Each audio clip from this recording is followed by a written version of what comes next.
Muraho, mwami Imana abahe umugisha mwinshi cyane, nshimishijwe no kongera gufata uno mwanya kugira ngo twongere tuganire mu kiganiro cyacu cyitwa itorero n'umurimo w'abizera.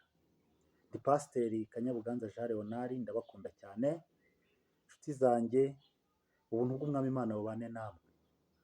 Rero nk'uko twabibabwiye tumaze iminsi mbategurira ikiganiro gishobora kubafasha kugira intambwe ikomeye mu buzima bwanyu bwa gikristo bwa buri munsi, kandi kuri iyo ntambwe iyo warangije kuyitera mpamya kuko uba wuzuye ubutsinzi bw'umwami wacu Yesu Kristo. Rero mu kiganiro giheruka tunabashije kubasobanurira ibintu 9 bituma Imana itabasha gukorana natwe, ari byo kwibagirwa ijambo Imana yakubwiye, kwibona ko ari wowe uzi kurusha abandi, abantu gukora imirimo itari iyabo, abantu bicaye ari ntacyo bakora, abantu ntibagira ishyaka mu murimo w'Imana, abantu bataye umurimo n'inshingano bahawe, kugomera umwami Imana, kubura ubumwe n'icyaha. Ibyo ngibyo ni ibintu 9. Rero mu kiganiro giheruka twari twize kimwe cyo kwibagirwa ijambo Imana yakubwiye, kwibagirwa ijambo Imana yavuganye nawe, ibyo ngibyo bigatuma Imana itabasha gukorana nawe. Niyo mpamvu rero muri uno mwanya nanone nifuje ko tugera ku ngingo ya 2 cyangwa ku kintu cya 2 kimira cyangwa gihagarika ubushake bw'Imana kuri wowe, gihagarika ibikorwa by'Imana kuri wowe, gihagarika umurimo w'Imana kuri wowe, gituma utabasha gusigwa, kigukuraho amavuta, gituma utabasha kugera ku ntego Imana yaguhamagariye. Rero icyo cya 2 ni ukwibona ko ari wowe ushoboye, ari wowe uzi kurusha abandi. Ariko mbere yo kugira ngo tubashe kukigeraho, ndagira ngo twongere twibukiranye gatoya nk'uko ikiganiro cyacu kiri, ni itorero n'umurimo w'abizera. Mu kiganiro giheruka nabashije kubasobanurira itorero icyo ari cyo, ko ari Yesu ubwe yabashije kuvuga ngo sinkibita abagaragu, muri inshuti zanjye, kuko umugaragu atamenya icyo shebuja akora, ariko mwebwe narangije kubabwira byose. Nanone arongera arababwira ngo ninjye wabahamagaye, ninjye wabatoranyije, ntabwo ari mwe mwantoranyije, kandi mbashyiriraho kugira ngo mwere imbuto zanyu zigumeho. Kandi ibyo ngibyo nimukundana ari cyo kigaragaza ko muri abigishwa banjye. Haleluya, Yesu ashimwe cyane. Rero kugeza kuri iki gitondo nanone mwene data wowe ukurikiye iki kiganiro, icyo nkwifuriza ni ukugira ngo ube mu buzima bw'ubutsinzi bw'umwami wacu Yesu Kristo.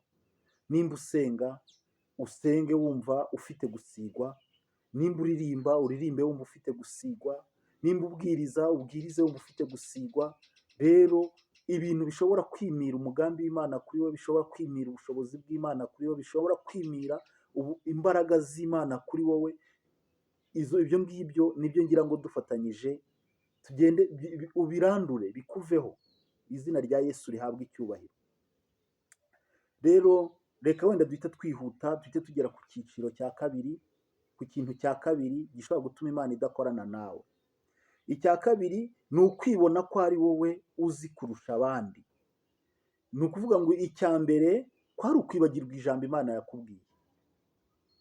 Twasanze iyo wibagiye ijambo Imana yakubwiye, izayo irijeho, iza irikurikiranye, ariko igasanga wowe wararyibagiwe, igasanga ntabwo ukibyibuka, ntabwo ubyitayeho, iby'Imana bigakamuka muri wowe, bityo ukongera ukaba umutangizi.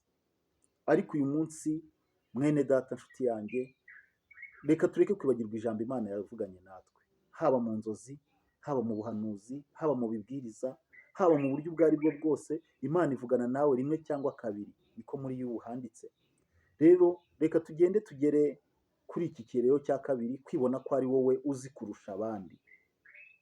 Umugambi w'Imana mu kurema abantu wari uwo kugira ngo ibone uwo yakorana nawe. kugira ngo abashe kwifasha mu byaremwe byose, kandi kugira ngo kurema nyakuri kube kuzuye ni uburyo yashyizeho wowe nanjye kuri iyi si kugira ngo twuzuzanye. Nta muntu waremewe kuba nyamwigendaho, nta muntu waremewe kuba kamara, kuvuga ngo runaka niwe wenyine. Oya, n'abantu batangira ibintu bikomeye, agatangira urusengero, agatangira bizinesi runaka, ayitangira ari we wenyine ariko akenera abakozi, ayitangira ari we wenyine ariko akenera abamufasha. Na Mose ubwo yari ayoboye ubwoko bw'Abayisiraheli abavana mu Egiputa, ntago yabashije kubihakora wenyine. Igihe kimwe ari imbere y'Imana yaravuze, Mana ko njyewe ntabasha kuvuga, ko mbegeya, ko mvuga ndidimanga, none nazavugira iki imbere ya Farawo? Imana iramubwira ngo ngiye kukoherereza Mose mwene so, uwo nguwo azakubera umusobanuzi, uzajya uvuga ubegeye ariko azajya avuga aranguruye neza. Ni ukuvuga Mose yari intyoza, Aroni yari intyoza. Ibikorwa byinshi ndetse ni nawe wabikoraga, ariko kuko misiyo yari ifite Mose, byose bikavuga kuko ari Mose wabikoze. Yesu ahabwa icyubahiro cyane. Rero nawe nubwo ari wowe waba ufite inshingano, nubwo ari wowe uyoboye iryo tsinda, ariko we kwigwizaho ibintu byose. Hari abandi bafite ubundi bumenyi ndetse bwiza bushobora gutuma bya bintu birushaho kwaguka bikabasha kugira aho bigera. Ni ukuvuga yaba bwa ubucuruzi bwawe, yaba mu murimo wawe w'Imana wo gusenga, yaba mu buhinzi bwawe, yaba ikintu cyose urimo gukora, ndagira ngo nkubwire kuko igihe bibaye ngombwa kuko hari abandi bantu bagaragaramo babasha kuza gufatanya nawe, baba abakozi baba baki, reka nabo ubushobozi bwabo bugaragare. Ntabwo ari wowe kamara, kuko nubigumamo wenyine uraba urimo kwangiza byinshi. Rero Imana yagushyizeho yashyizeho wowe nanjye kugira ngo niduhuriza hamwe turusheho kugira byinshi dukora kandi bifite imbaraga.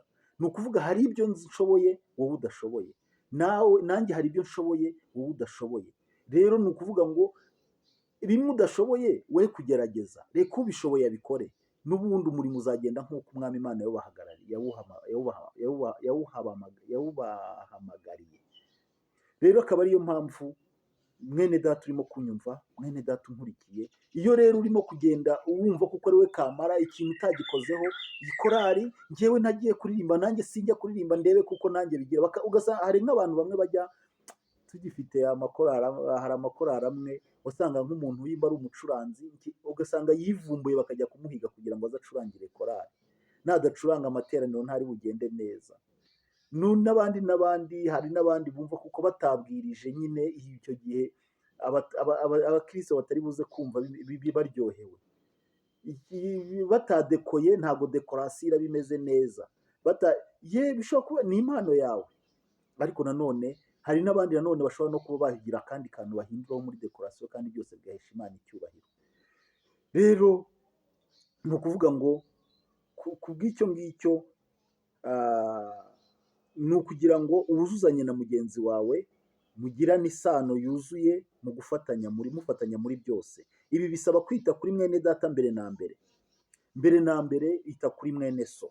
Ariko itorero siko rimeze muri ino minsi, ahubwo twihugiraho, twuzuye kwikunda, turavuga tuti njyewe ni njyewe ubwanjye, ni njyewe ushoboye, ni njyewe uzi ibi ngibi, cyangwa ugasanga nanone ahagaze yimba hari abusanse yabayeho, cyangwa hari aho utagaragaye, ugasanga uhagaze urimo guca imanza, yacuranze nabi, kuriya byina ntabwo ariko byari bikwiriye, kuriya yigishije nawe dore yabashije kuvuga kuri ibi ngibi kandi ameze gutya.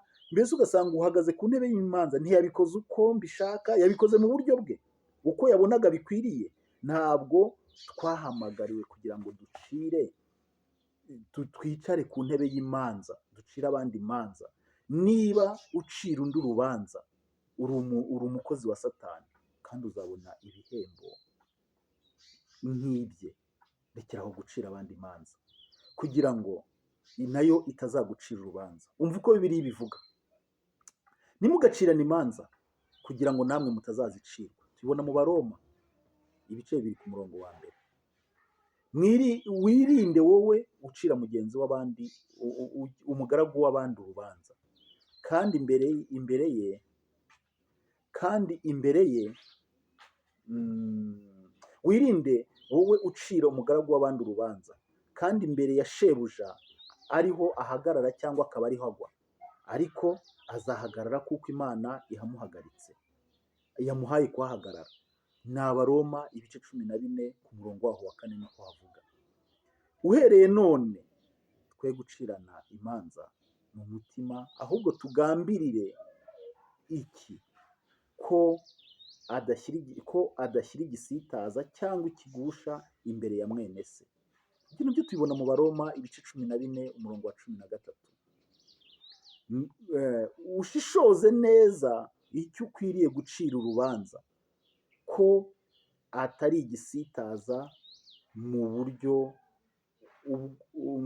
ubwo ari bwo bwose. Ntiwimire abandi cyangwa ubabangamire mu mihamagaro yabo, kuko uzaba ubuza Imana gukorera muri twebwe. Ni ukuvuga ntabwo Imana ishobora gukorera ahantu hari umuvurungano, ntishobora gukorera ahantu harimo agahimane. Yimba hariho nk'abantu bamwe wenda nk'ababasha cyane cyane mu bacuranzi bamwe byabashaga kubaho, aho najyaga mbona biba, yimba yacuranze ugasanga yagiye yazanye izindi za multiprise kugira ngo zimwe zitaza gukomanaho umuziki ugapfa, ariko yaba adahari ugasanga adashobora kuzitiza abandi, n'ibindi. Hari utuntu tumwe abakorera nko mu murimo cyangwa abadiyakoni cyangwa mu tundi, ugasanga hari akantu kawe iyo wakoze nyine biba byiza, waba utakoze nyine abandi bagaseba kuko baba batabashije kubona kuri bya bindi.